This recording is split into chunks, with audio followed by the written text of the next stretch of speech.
छत्तीसगढ़ के पूर्व deputy CM TS Singhdeo ने बुलडोजर की कार्रवाई को गलत बताया है।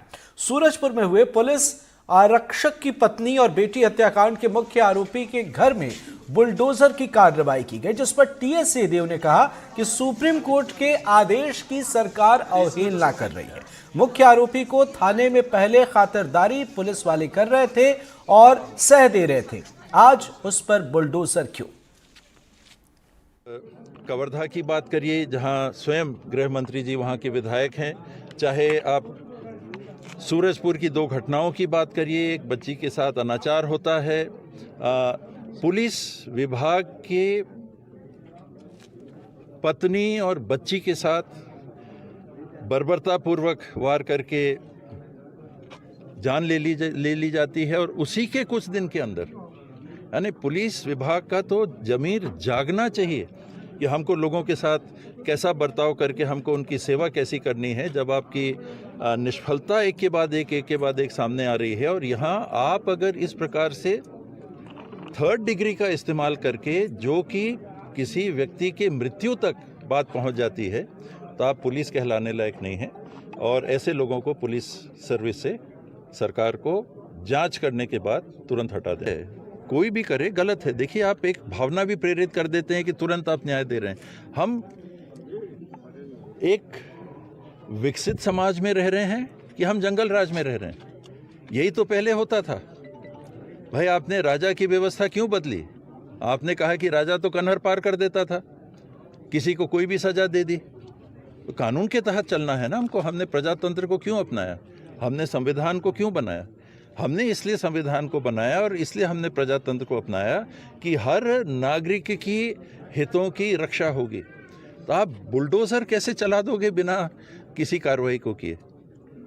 बुलडोजर का कोई औचित्य होना चाहिए ना। आप पता नहीं सूरजपुर में बुलडोजर किस प्रकरण में चला, मुझे आप बता रहे हैं तो मुझे मालूम है। सूरजपुर में हेड कांस्टेबल की पत्नी और बेटी की हत्या के आरोपी कुलदीप साहू के मकान पर प्रशासन ने बुलडोजर चलाया। इस दौरान मौके पर भारी संख्या में प्रशासन और पुलिस की टीम मौजूद रही। कुलदीप साहू के 3 मकानों पर बुलडोजर की कार्रवाई की गई। 12 दिन पहले ही नगरपालिका ने कुलदीप साहू के मकान पर बुलडोजर एक्शन का नोटिस चिपकाया था। आरोपी कुलदीप साहू ने 13 अक्टूबर को सूरजपुर जिले के हेड कांस्टेबल तालिब शेख के घर में घुसकर उसकी पत्नी और बेटी की तलवार से काटकर हत्या कर दी थी। मुख्य आरोपी कुलदीप साहू ने एक पुलिसकर्मी के ऊपर खौलता तेल डाल दिया था। इसी केस में उसको पकड़ने के लिए हेड कांस्टेबल तालिब अन्य पुलिसकर्मियों के साथ गए थे, लेकिन वो फरार होने में कामयाब रहा। घटना से खार खाए आरोपी बदला लेने के लिए 13 अक्टूबर को तालिब के घर में पहुंचे और उनकी पत्नी और बेटी की हत्या कर दी। डबल मर्डर के बाद स्थानीय लोगों ने गुस्से में आकर हंगामा कर दिया था। लोगों ने गुस्से में हत्या के आरोपी के फरार होने को लेकर अपनी बातें कही और लोगों ने पूरे शहर को बंद करवा दिया। मुख्य आरोपी कुलदीप साहू के घर और गोदाम को आग के हवाले लोगों ने कर दिया था। सूरजपुर में हुए दोहरा हत्याकांड के बाद जो स्थानीय लोग हैं, उनका गुस्सा आरोपी कुलदीप साहू और जो हत्यारे थे, जो 6 लोग, उन पर फूटा हुआ था। ऐसे में जो आज प्रशासनिक अमले ने, ये देख सकते हैं, जो मुख्य आरोपी है कुलदीप साहू, उसके घर पे जो उसके 3 अवैध मकान थे उस पर कार्रवाई कर रही है। सुबह 6 बजे से ही यहाँ पे प्रशासनिक अमला और पुलिस बल भारी संख्या में यहाँ पर पहुंची और यहाँ पर जो देख सकते हैं कि बड़ी बड़ी यहाँ पे जो बुलडोजर जेसीबी की कार्रवाई यहाँ पर चल रही है। और ऐसे में जो यहाँ पे कबाड़ का गोदाम था उनका, और उस पे भी जितने भी कबाड़ के जो सामान यहाँ पे रखे हुए थे, उसको जो नगर पालिका का अमला है वो भी यहाँ पे जब्ती की कार्रवाई कर रही है। ऐसे में जो स्थानीय लोग हैं वो भी बड़ी संख्या में यहाँ पर पहुंचे हुए हैं और इस कार्रवाई को कहीं ना कहीं वो भी जो गुस्सा था उनका, उसके लिहाज से वो बढ़िया मान रहे हैं। ऐसे में जो प्रशासनिक अमले के भी लोग कुछ यहाँ पर मौजूद हैं, आप देख सकते हैं, पुलिस बल के भी लोग मौजूद हैं यहाँ पे, कुछ तहसीलदार भी हमारे साथ मौजूद हैं। उनसे भी एक बार हम जानेंगे कि किस तरह की कार्रवाई हो रही है और कहाँ पे किस तरह से कार्रवाई। सर, डेट तो वही रहेगी सर, एक मिनट, कहाँ पे कार्रवाई चल रही है?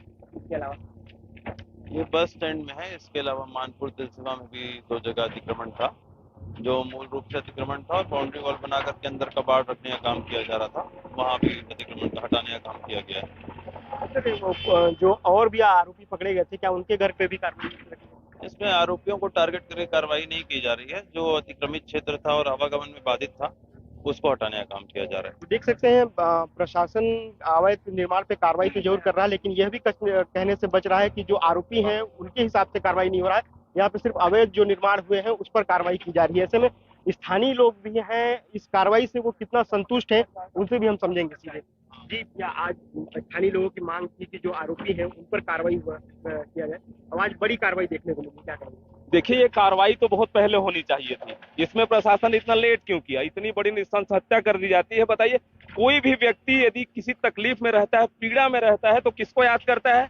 पुलिस को, जब वह असुरक्षित मानता है। जब पुलिस परिवार के साथ ऐसी घटना हो गई, उसकी पत्नी और बच्ची की नृशंस हत्या कर दी गई, इसमें तो और जल्दी एक्शन लेना चाहिए था। बहरहाल जो भी कार्रवाई की जा रही है प्रशासन द्वारा, निश्चित तौर पर यहाँ अपराध के पर अंकुश लगाने के लिए कार्रवाई की जा रही है। संदेश दिया जा रहा है, आप कितने भी बड़े अपराधी हों, आप यदि अवैध काम करेंगे तो आपके ऊपर निश्चित तौर पे कार्रवाई की जाएगी। बाकी 5 आरोपियों की भी जांच होनी चाहिए, उन पर भी कार्रवाई होनी चाहिए। देख सकते हैं ये स्थानीय लोग हैं जो कह रहे हैं कि जो मांग थी हमारी, आज उस मांग के अनुरूप प्रशासन यहाँ पे कार्रवाई करने पहुंचा हुआ है। वही प्रशासन यह मानने को तैयार नहीं है कि जो आरोपी है उसके हिसाब से कार्रवाई की जा रही है। वो अवैध निर्माण को लेकर यहाँ पे कार्रवाई करने की बात कहते हुए नजर आ रहे हैं। अब देखने वाली बात होगी कि जो स्थानीय लोग हैं वो इस कार्रवाई से कितना संतुष्ट होते हैं।